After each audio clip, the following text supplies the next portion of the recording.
Right, so massive concerns rumble amongst the Israeli Defense Forces at this present time over Donald Trump's ridiculous plan to relocate the entire population of the Gaza Strip. But voicing those concerns is not allowed, apparently, because Benjamin Netanyahu's deranged Defense Minister Israel Katz will not tolerate that, apparently. So much so that Katz has even ordered the reprimand of one officer simply for pointing out the obvious issues with such a barbaric act of ethnic cleansing. The Israeli army are not allowed to speak out, have well-founded concerns as to why Trump's plan won't work that are not being listened to. They face punishment if they dare to voice them, and matters for Israel can only worsen if Israel push ahead with this insanity, which along with a promise to end the ceasefire is now all that is keeping Benjamin Netanyahu in power. For all of the issues Israel face from outside actors, the massive problems they now face most within their army ranks may be the next powder keg about to go off, especially if insane individuals like Israel Katz keep throwing their weight around, pursuing utter madness. Right, so don't tell me the IDF have found a pang of conscience here, Damo, you might possibly be thinking, and rest assured, no, the most immoral army in the world still appears to be untroubled by such notions. Their concerns stem from a sense of self-preservation, shall we put it, for which they have been punished, but also from a logistical sense too, because as I covered the other day, the IDF have been ordered to draw up plans to make Donald Trump's crackpot plan to ethnically cleanse the whole of the Gaza Strip into a reality by the truly repugnant Israel Katz, Israel's current defense minister. The biggest issue with the carrying out of this order, however, though, is that it is fundamentally impossible to do.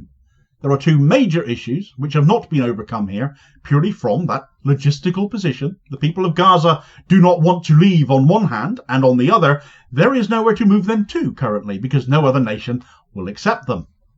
Trump can keep repeating that Egypt and Jordan will take them when both countries have made it clear that is not going to happen.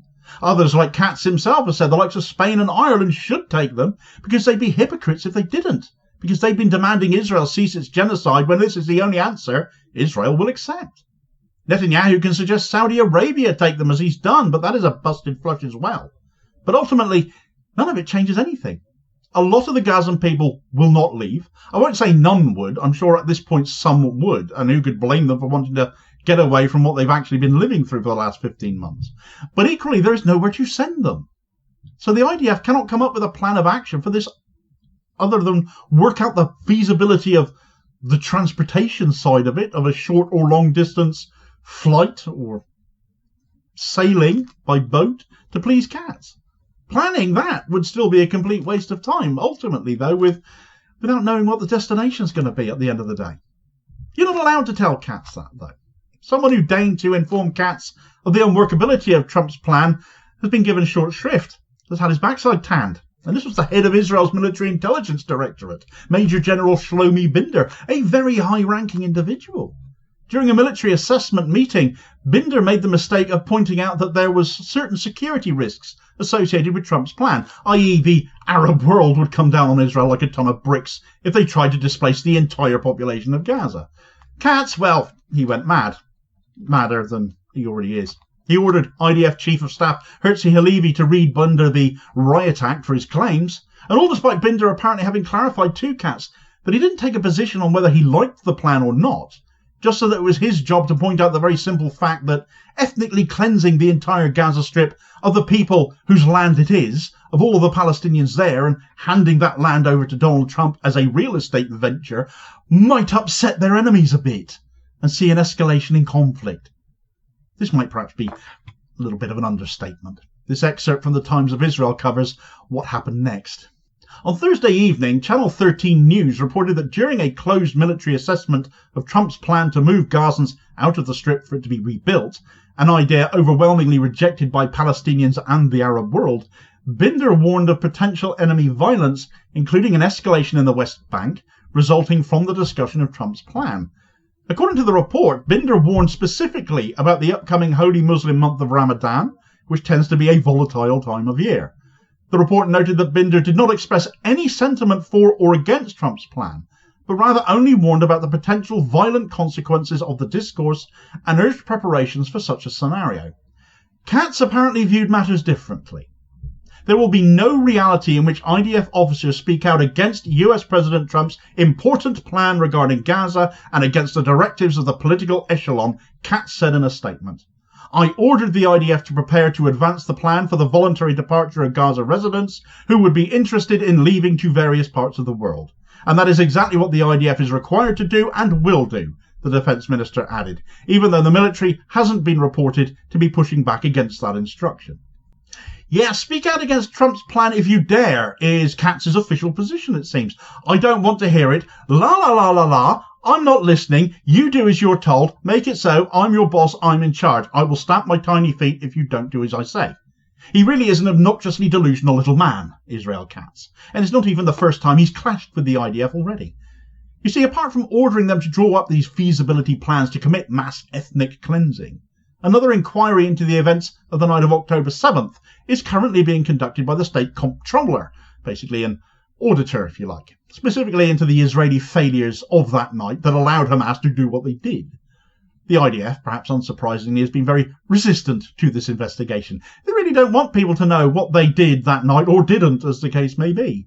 The comptroller, a chap called Netanyahu Engelman, has accused the IDF and their Chief of Staff Herzi Halevi of intimidation of senior IDF officers giving testimony within the framework of his investigation into all of the failures of that night.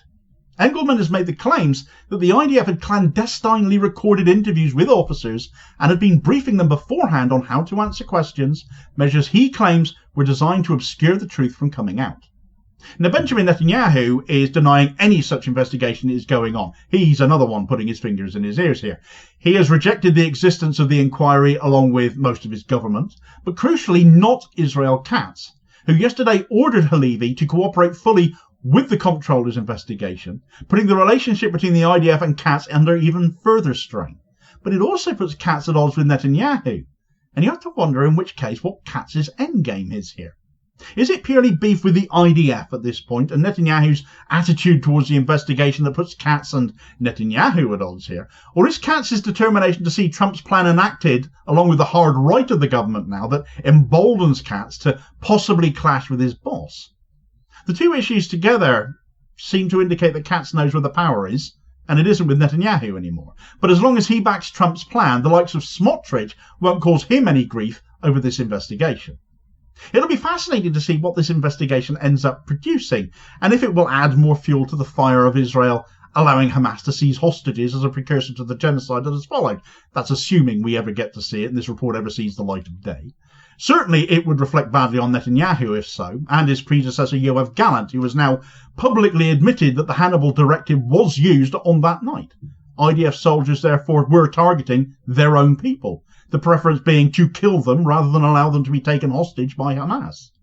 Katz wasn't defence minister at that time, of course, so maybe he sees himself as safe to an extent, regardless of the findings of this investigation. But he was the energy minister at the time. He was part of the government. He was the one that was actually bragging about shutting off the water and electricity to Gaza, war crimes as they are.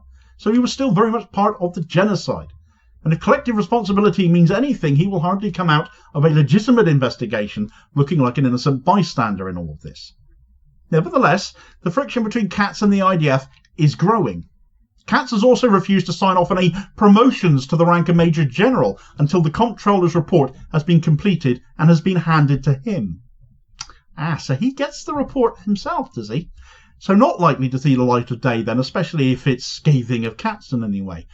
But then that possibly provides him with ample ammo against people in the IDF and government potentially to leak or threaten to, should he wish to, I dare say. The IDF are not staying quiet, however, at this moment in time, and in a sign of even more bad blood emerging between them and their ministerial boss, they've taken a swipe at Katz for going to the media and making public so much of what has been going on between them, from the dressing down of Shlomi Binder to the leaning on Herzi Halevi over this investigation and the blocking of promotions, not just now, but going back to December of last year too, when Katz blew up a meeting where another 60 colonels and a brigadier general were due to be appointed.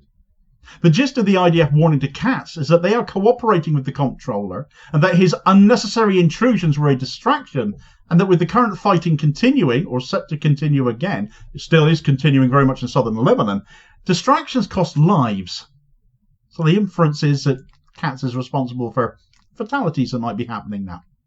Following that statement, Katz, via a spokesman, went for our old friend, Mr. Pointy, Rear Admiral Daniel Hagari, the IDF spokesman, for exceeding his authority and preaching morality in a recent statement, despite the statement having been approved by his boss, Halevi. There's so much tit-for-tat attacking going on between the IDF and Katz. You wonder how much it's going to take for the IDF to essentially start going AWOL at this point, to down tools, go on strike, refuse to fight, especially if Katz pushes them much further.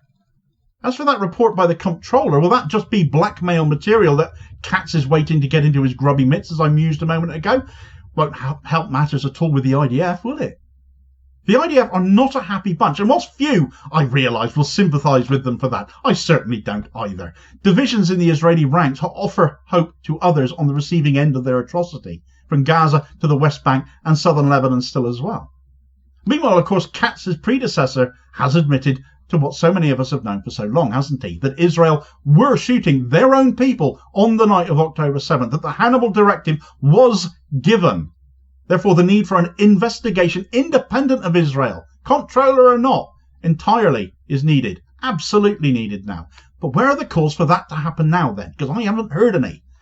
We'll get all the details of that story in this video recommendation. Here's your suggested next watch. Please do also hit like, share and subscribe before you do so, though, to ensure you do not miss out on all new daily content, and also to help support the channel as well, which is enormously appreciated.